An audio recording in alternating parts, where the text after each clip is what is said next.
শুভ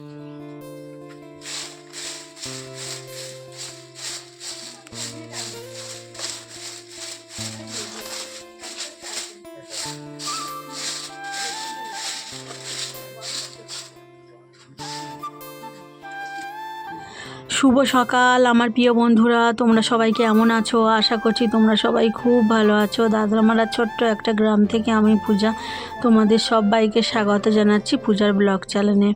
বেশ কয়েকদিন ধরে শারীরিক অসুস্থতায় ভুগছি বলে তোমাদের সাথে কোনো ভিডিও আপলোড দিতে পারিনি, কারণ মন ভীষণ খারাপ থাকে। সবসময় ভিডিও আমার করাও হয় না, তোমাদের সাথে শেয়ার হয় না। এবার ভাবছি কিছু কিছু করে ভিডিও আমি তোমাদের সাথে শেয়ার করব। সারাদিন কি করছি না করছি সেই ভিডিওগুলো তোমাদের সাথে সব শেয়ার করব। তোমরা সবাই পাশে থেকো আর সাপোর্ট করো। তো সকালবেলা তো ঘুম থেকে উঠেছিলাম, তো এখন যেহেতু তাড়াতাড়ি ঘুম থেকে উঠতে হচ্ছে কারণ মেয়ের সকালে স্কুল শুরু হয়ে গিয়েছে।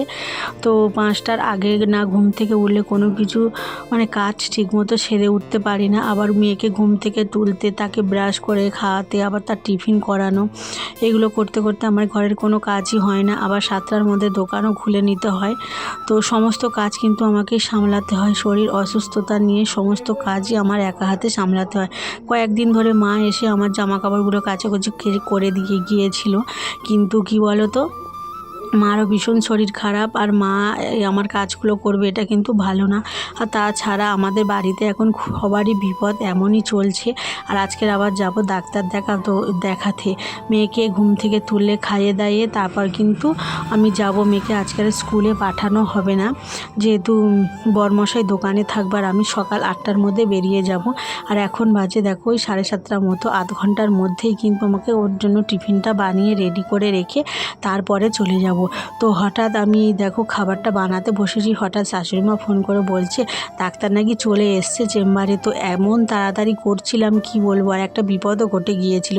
তো তোমাদের সাথে সেগুলো কিন্তু কিছু ভিডিওগুলো আমি তুলতেই পারিনি আর তোমাদেরকে দেখাতে পারলাম না। তো এইটা যখন খাবারটা বানাচ্ছিলাম তখন হঠাৎ শাশুড়িমার ফোন এলো এক্ষুনি বেরিয়ে যেতে, কারণ উনি নাকি কলকাতা থেকে আমতলার মধ্যে চলে এসছে। ওনাকে নাকি ডাক্তারখানা থেকে ফোন করেছিল তাড়াতাড়ি আসার জন্য। ডাক্তার নাকি তাড়াতাড়ি রুগী দেখে বেরিয়ে যাবে ওনার অন্য জায়গায় রুগী দেখার জন্য। তো আমি তাড়াতাড়ি করছিলাম আর বরমশা আমাকে ভীষণ বকাবকি করছিল যে সকালবেলা এইসব খাবারগুলো কে করতে বলেছে। তো দেখো আমার রাজস্বীর জন্য খাবারটা না বানিয়ে রেখে গেলে ও কিন্তু কিছুতেই খেতে পারবে না। তো আমি একদম বেরিয়ে চলে গিয়েছিলাম তাড়াহুড়ো করে। তো কোনো মতে কোনো কিছু আমি ভালো করে গুছাতে পারি না। আর এমনকি ডাক্তার দেখাতে গিয়েছিলাম আমি না, ওই যে ডাক্তারের প্রেসক্রিপশানটা ফেলে রেখে চলে গিয়েছিলাম। আমি অন্য একটা ডাক্তারের প্রেসক্রিপশান নিয়ে চলে গিয়েছিলাম, কারণ একই রকম দেখতে দুটো সাদা ব্যাগ ছিল। তো দুটো রিপোর্ট ছিল। তো আমি অন্য রিপোর্টের ব্যাগটা নিয়ে চলে গিয়েছিলাম। অন্য যে ডাক্তারটা দেখিয়েছিলাম সে ডাক্তারের রিপোর্টটা নিয়ে কী সমস্যা, তারপর আবার বাড়িতে ফোন করে বোন আবার হোয়াটসঅ্যাপে পাঠালো ছবিটা, তারপর কিন্তু আমি ডাক্তার দেখাতে পেরেছিলাম। তো এই সমস্যা, কোনো কিছু তাড়াতাড়ি করে কিন্তু কিছুই করা যায় না। তো দেখো ফিরে এসেছি, ওই 12টার মতো বেজে গিয়েছিল। ভীষণ খিদে পাচ্ছিল, জানি না কখন খাওয়া হবে না হবে। তো ভাবলাম একটু চা বানিয়ে নিই। তো চাটা এখন আমি খেয়ে নেবো। তো অল্প করে একটু চা বানাচ্ছি, কারণ চা আর বিস্কিট খাওয়ার জন্য মন হলো, তার জন্য আমি চা বানাচ্ছি। এখন তো যেহেতু রান্না হয়নি, এখন কখন আর রান্না বসাবো আর কখন আর খাবো। মা নাকি বলেছে রান্না করে আমার জন্য পাঠাবে। তো দেখা যাক, মা রান্না হতে তো দেরি হবে, যেহেতু বাড়ির সবার জন্য রান্না করবে, তারপর আবার আমাকে দিয়ে যাবে। তো এসছিলাম, ভীষণ গরম হচ্ছিল জানো তো, ভীষণ রোদ ছিল। খুবই কষ্টের মধ্যে বাড়ি ফিরে এসেছি। এসে দেখো চা আর এই যে প্রজাপতি বিস্কিট ছিল একটাই খেয়ে নিয়েছিলাম।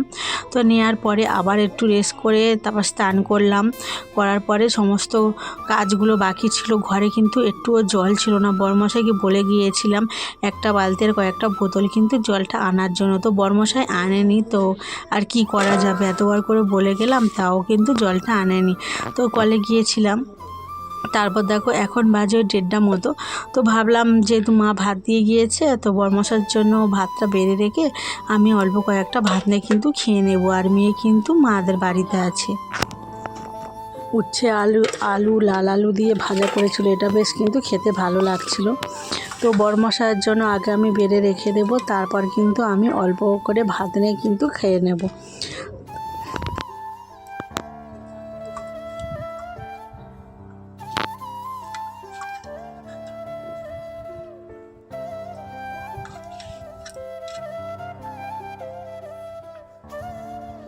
তো মা যা ভাত দিয়ে গিয়েছে তাও আমাদের দুজনের খেয়ে কিন্তু আবার রাতেও ছিল।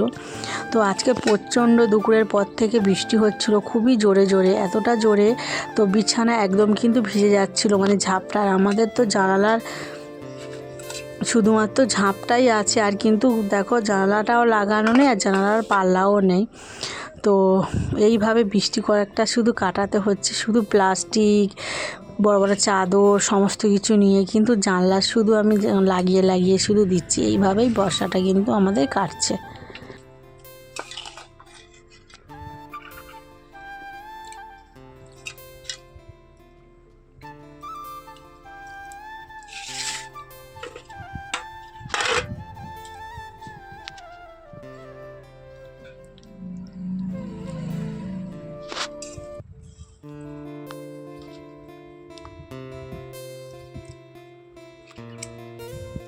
তারপর দেখো ভাত খাওয়া দাওয়ার পরে আমার একটা দেওর আমাকে কিছু জাম দিয়ে গিয়েছিল, তো ওকে আমি পয়সা দিই, ও এনে দেয়।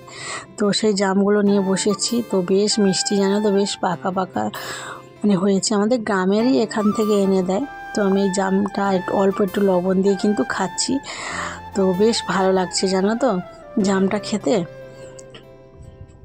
তো বাজারে না জাম প্রচণ্ড জাম আছে, কিন্তু কি বলো তো, জাম 200 টাকা করে কিলো, তো কিনতে পারিনি।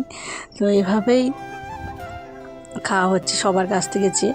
আর ডাক্তার দেখাতে গিয়েছিলাম আর এনেছিলাম সিঙ্গারা, সেটা যেহেতু দুপুরবেলার খাওয়া হয়নি রেখে দিয়েছিলাম মেয়ের জন্য। আর কারেন্টও নেই জানো তো, যেহেতু ভীষণ ঝড় বৃষ্টি হয়েছিল। তো এখানে দেখো মেয়ে আছে আমার রাজস্বী, আর ওটা হচ্ছে আমার বোনের মেয়ে। তো ওকে নিয়ে এসেছি আমাদের বাড়িতে, তো বলি চ আমাদের ওখানে খেলা করবি, তো ও এসছে। আর এই দেখো এই হচ্ছে আমি রাতেরবেলা রান্না করব সয়াবিন। তো সয়াবিনটা ঢাল থেকে অনেকটাই সয়াবিন পড়ে গিয়েছিল, তো সয়াবিনের তরকারি আর মুড়ি এটাই রাতে খাওয়া হবে, আর রান্না হবে না। তো যাই হোক, ভিডিওটা অনেক দিন পরে তোমাদের সাথে শেয়ার করলাম, তো আমার রুটিনটা। তো যদি ভালো লাগে অবশ্যই তোমার লাইক কমেন্ট শেয়ার করো। আজকে তবে আসছি, কাল অবশ্যই তোমাদের সাথে দেখা হবে। টাটা।